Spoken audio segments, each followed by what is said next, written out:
We're back here with Nida Khan on the spot. My next question I like to talk about is something that's been bothering me from the time I heard this. Retaliation. It's a reality. Unfortunately, it is, and that's something that, I mean, we as New Yorkers have to be worried. Without a doubt. You know, and just today, I was everywhere. I was in Times Square, I was in Midtown, I was downtown, and Brooklyn, and everywhere in between.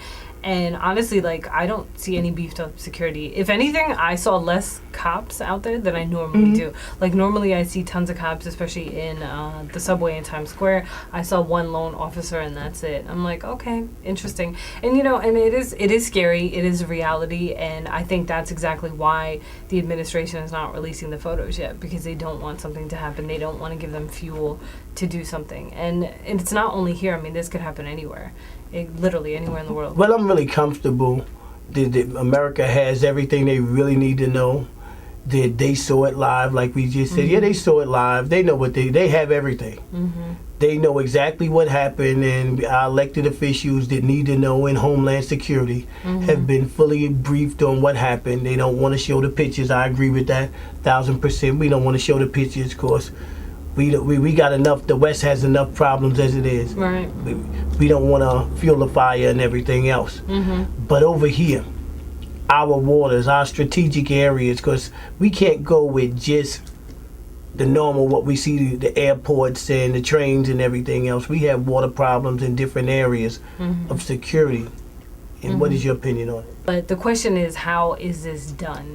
Because, you know, yesterday when Bloomberg and Commissioner Kelly and other folks like the comptroller did this big press conference downtown at the World Trade Center site, Commissioner Kelly, he quietly slipped us in, but, you know, of course I caught it. He said that there were going to be, you know, the police station mobile units outside mosques and outside strategic locations to monitor things. Now, to me, that translates into racial profiling or religious profiling. So it's like, by me, like, let's say I wanted to go for Friday prayers or something. Now I'm on a list of some sort. Okay, she goes to a mosque, and let's follow her and let's keep tabs on her. So it's like, I understand you have to be vigilant, and you have to, obviously it's a reality we live with in this day and age, but by the same token, there are so many other things that are done in terms of profiling and harassment and discrimination that I'm not comfortable with. And it's like, who's doing what, and there's not some uniform, you know, way to do some uniform protocol across the board. Has the question been asked? Has the question been asked? Will the question be asked? What will be the criteria for the profiling that's going to happen? Who are we looking for? Well, yeah, exactly. And that's the thing, because people don't realize, like, Muslims are not a one-dimensional body. Like, they're literally, like, they are as diverse as the human race. You have all colors, creeds, races, whatever, men, women, children, across the gamut. Like, anybody can be a Muslim. And people always think of, like, the Bin Laden caricature, or, you know, someone of Middle Eastern origin. But anybody literally can be a Muslim. Without a doubt. And it's like, if you're looking for some sort of extremist, that doesn't necessarily have to be the person with the beard or the person who wears a hijab. So it's like, how do you can't, and that's the thing, like, you cannot control and stop everything. It's such a complex and difficult situation for people who do have to do this. But by the same token, I'm just not down with, you know, people constantly being harassed. Like, I know for a fact, I have a friend who is, he's half Guyanese and half Chinese. Not even any sort of Middle Eastern, but he has that appearance where he somehow ends up looking Middle Eastern. Constantly profiled. Almost every single time he goes into the subway, his bags are searched. He's always stopped at every airport. My luggage was screened last time when I was at San Francisco airport. TSA went all through it, left me a notice. My hands were swiped for explosives, and I had my press credentials around me. And I was like, are you serious?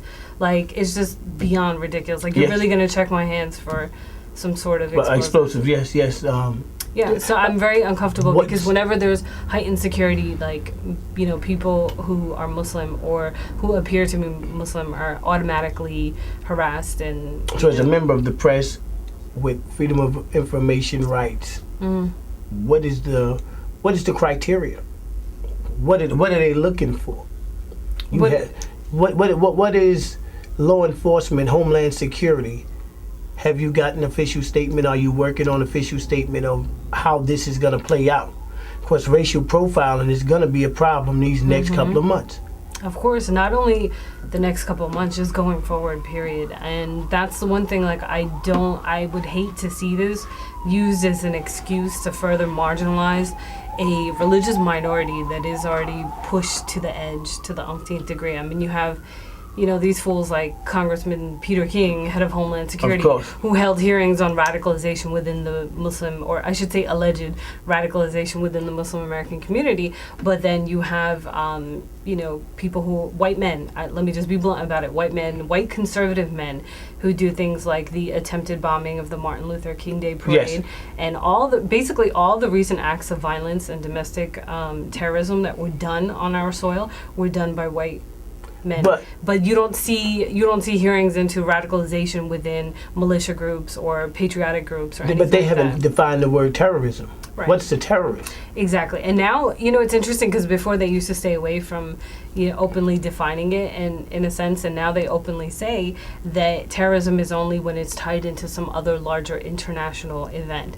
And you can't be someone here and be a terrorist, like some white guy here and be a terrorist. That's just a lone act of some sort of like whatever, like this guy was disturbed, but terrorism itself is only when it's tied into a larger international context, aka if the person is Muslim, then it's terrorism. Okay. That's code word for that. Yes, but if you've been terrorizing other people over here for the longest, we don't want to use that word. That's terrorism. A whole nother conversation. So we could get into that. We might be here for like 2 hours. And that race thing comes up real bad with that, and they don't want to deal with that. That opens up a whole nother can of worms. Exactly. President Obama / George Bush. The pundits are talking. On the right, they're trying to give all the credit to George Bush. Right. The same people, the same president they stayed away from leading up to the 2000. Election, right. He was hot as a firecracker. They didn't stay. No one stood next to him. So now all of a sudden, thank George Bush for coming to this. Right.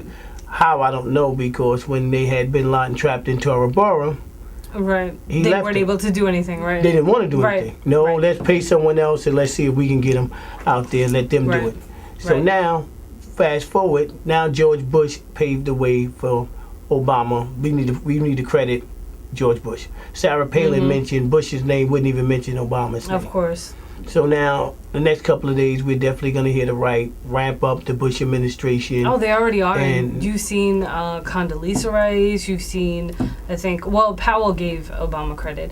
But, you have all of them out there just praising Bush that, this wouldn't have happened if he didn't do X, Y, and Z. And we got to remember, this is years of work. It's not just something that was done under the Obama administration. And we have to make sure that we give Bush credit. You don't want to give Bush any credit for the economy, though, the messed up economy. Exactly. No. Or our budget crisis, or the reason why we're in this mess, or let's see, the Iraq War, or we could go on and on and on. Yes, we don't want to give that. And the fact that 9/11 took place on his watch. Nobody ever, he gets up there and always boasts, or he used to get up there and always boast that, no act of terrorism has been done since then, but the biggest act was done while he was dead, and they gave you a memo. In state, Bin Laden will be attacking inside America's ground on our soil. Yep. Yes, he kicked the kid out. He said there was a kid, a grown man. He kicked him out. He was sent there, specialized to your ranch, especially for this. And you said, okay, you've done your job now. You've covered your ass. You know what's also disturbing about this entire situation? Not only them giving the Bush administration credit, but also now justifying harsh interrogation tactics, aka torturing detainees and torturing people we capture, because they're basically saying that this information they got from KSM when he was down in Gitmo. Granted, it took like 7 years or whatever, X amount of years, but that they tortured it out of him by waterboarding. But then they debunked that later on, though. They said they didn't get that information. So this is... Well, they're still pushing. Well, the right is still pushing and saying that they got it through these tactics, and therefore, Obama should change his stance on it. So just today, Press Secretary Carney said, no, the administration is not going to change our view on that. We stand firm. We're not going to go back. But the right keeps pushing, this works, so we need to go back to doing that, and we need to torture as many people as we want. But this is going to pan out for the next couple of weeks. The left and the right. The left, the first day, we're going to give all praises to Obama. Right. After that, we got to come up with a way now that we got to tailor this here to make this look like George Bush. and I'm waiting to see how the left is going to frame this here. Because if you want to give George Bush credit on paving the way, then what about our economy? We have to, if we can connect one, we can connect everything. Right. If you want to give him some credit, because they also played on the radio where George Bush said, I don't know where Bin Laden is at. I really don't waste time thinking about that it. video was so damning. I watched that even like last night. Lawrence O'Donnell, Rachel Maddow, all of them played it, and it was just, I mean, it's crazy. Like, I really see that. I really don't take time thinking about him. Yeah. Yes, but praise him when he wasn't worried about him. And you took our finances and our soldiers out of Afghanistan and take them over in Iraq. And this is why you didn't catch him from the beginning. This is why it took so many years. And this is how we still got the terrorists and Taliban back in Afghanistan. But we're going to close out this segment. We're going to give you one more, maybe two more. We're going to close this out, and we'll be right back after a brief message from our sponsors.